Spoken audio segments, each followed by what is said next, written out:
শিক্ষিত হয়েছে।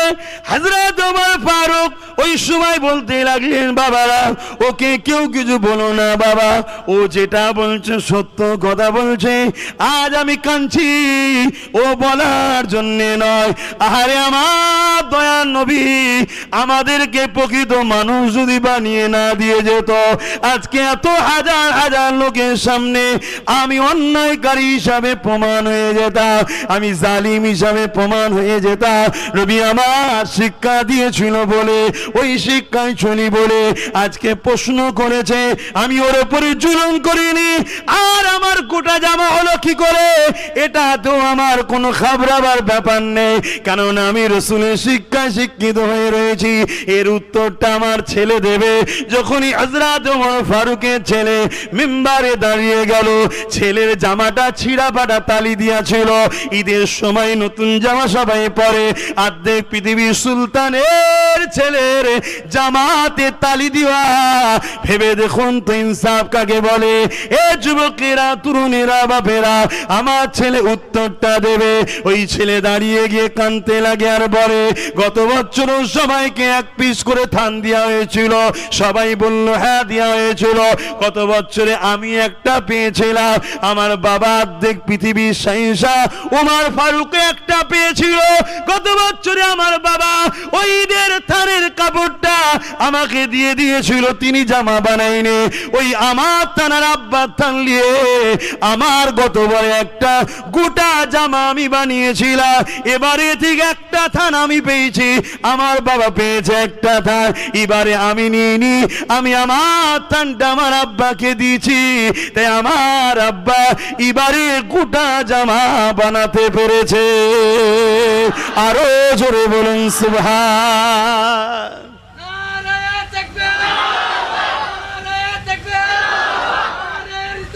ইয়া রাসূলুল্লাহ।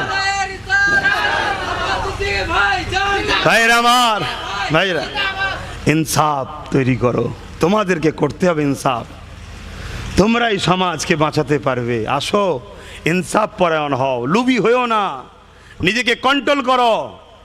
তোমার জন্য যদি বিরিয়ানির প্যাকেট একটাই থাকে, একটাই লাও। তোমার বাড়িতে 10 জন না, একটাই লাও। বিরিয়ানির কাছে তুমি ইনসাফ শেষ করে ফেললে, কালকে 2 কোটি টাকা এলে ইনসাফ থাকবে? আর কথা বলেন।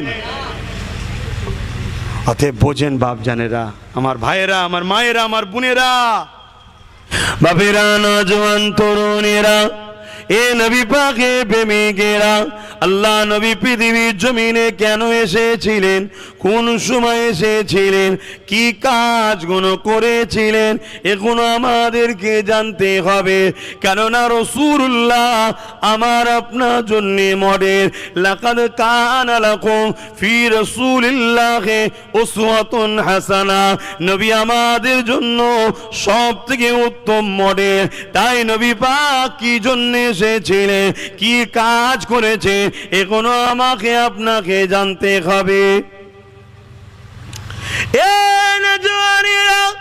কারণ আর সমাজ একদল মানুষ আমাদেরকে ফ্রিতে মদ বাঁটছে আর ওই চিকেন বিরিয়ানি খাওয়াচ্ছে। খা মদ, খার বিরিয়ানি খা। কেন? এরা জানে এদেরকে মাতাল বানাতে পারলে 20 টাকাতেই কাজ মিটে যাবে। আমাদের হুঁশি নাই, সমাজ মাতাল তৈরি হচ্ছে। কথা খারাপ লাগছে নাকি গো? অন্য কোনো পাড়ার কথা আমি বলছি না তোমায়। তুমি উম্মতে মুহাম্মাদি, তোমার পাড়ায়, তোমার গ্রামে তুমি কি করে মদ খাও বা মদের পক্ষে থাকো? না হুজুর আমি খাই না, কিন্তু পক্ষে কি করে আছো? হিটলারের থেকেও আরেকজনের নাম 2.5 কোটি লোক মেরেছে, নাম জানেন কি? চিঙ্গিস খান। কি নাম? চিঙ্গিস খান। নাম শোনেন না? চিঙ্গিস খানের নাম শুনলে পৃথিবী কাঁপত।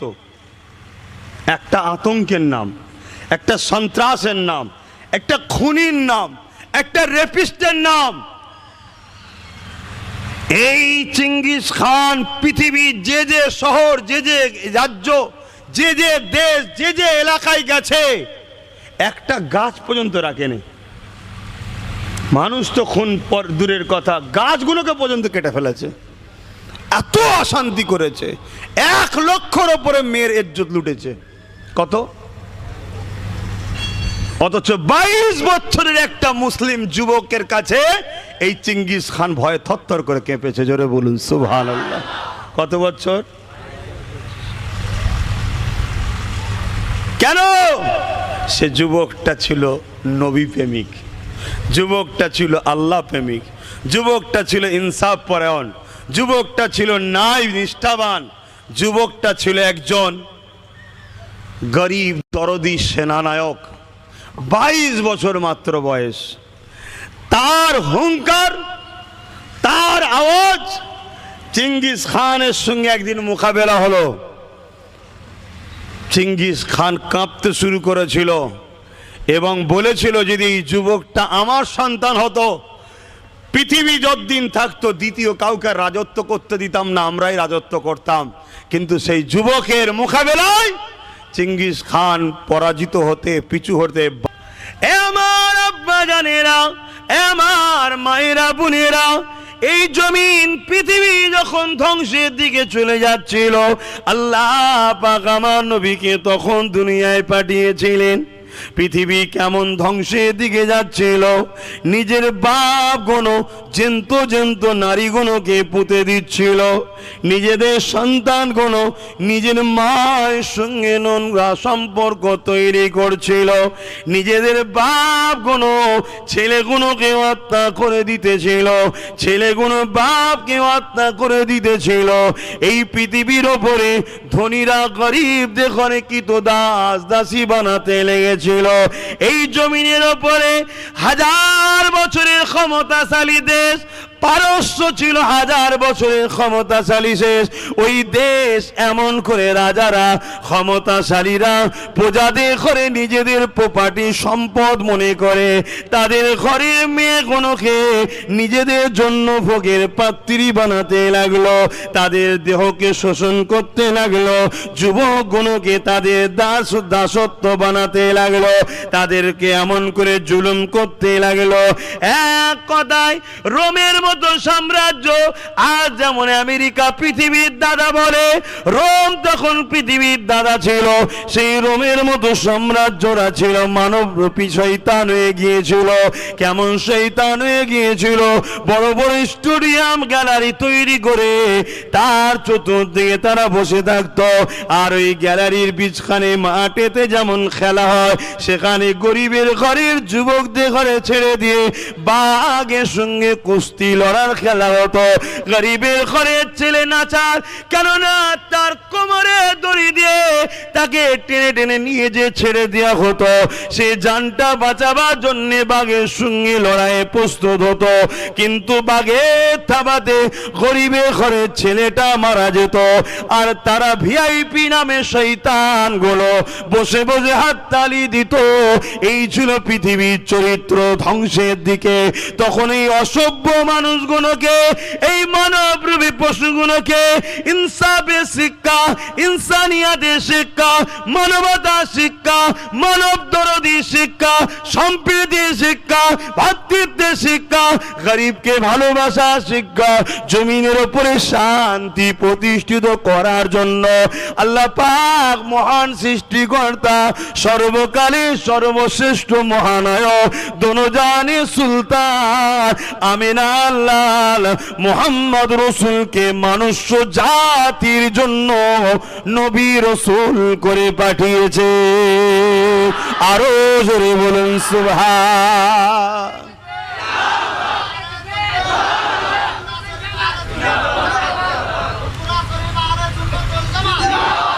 বলুন তো ভাই, মানুষ ভাই এটা অন্যায় হচ্ছে, যদি তুমি মুখ দিয়ে বলতে গেলে মনে হয় তোমার ক্ষতি হয়ে যাবে, তাহলে অন্তর থেকে ঘৃণা করো তাদেরকে। এ যুবকেরা তরুণীরা দিনকে দাও। আমরা তো ঘৃণা করা দূরের কথা, প্রতিরোধ করা তো দূরের কথা, তাদেরকেই তো আমরা শক্তিশালী করে করে বেড়াচ্ছি। কি ভুল বলা হচ্ছে? তাদেরকেই তো শক্তিশালী করছি আমরা। আমাদের সহযোগিতাই তো তারা গরিব কারো লুটছে।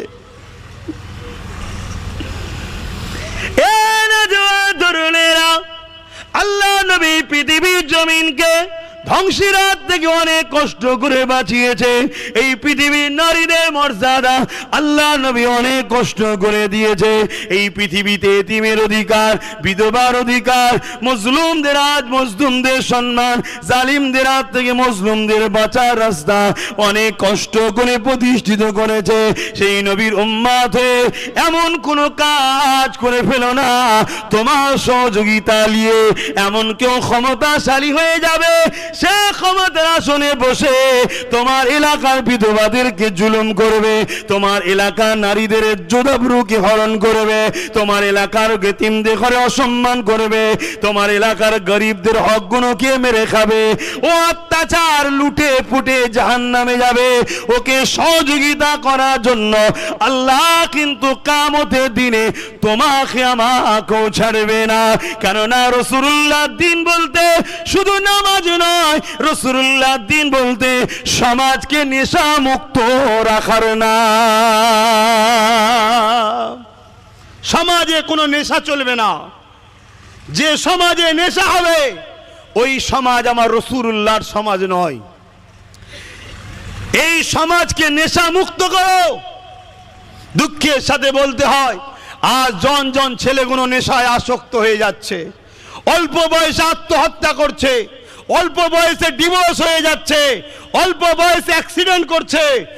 100টা যদি ক্রাইম হয় 80টা মদের কারণ, 100টা যদি পরিবার ডিভোর্স হয় 80টা মদের কারণ, 100টা যদি দুর্নীতি খুন হয় 80টা মদের। জুলুম করতে করতে যখন পশু হয়ে যায় তাকে মানুষের রাস্তায় আনাটা কি সহজ বলুন?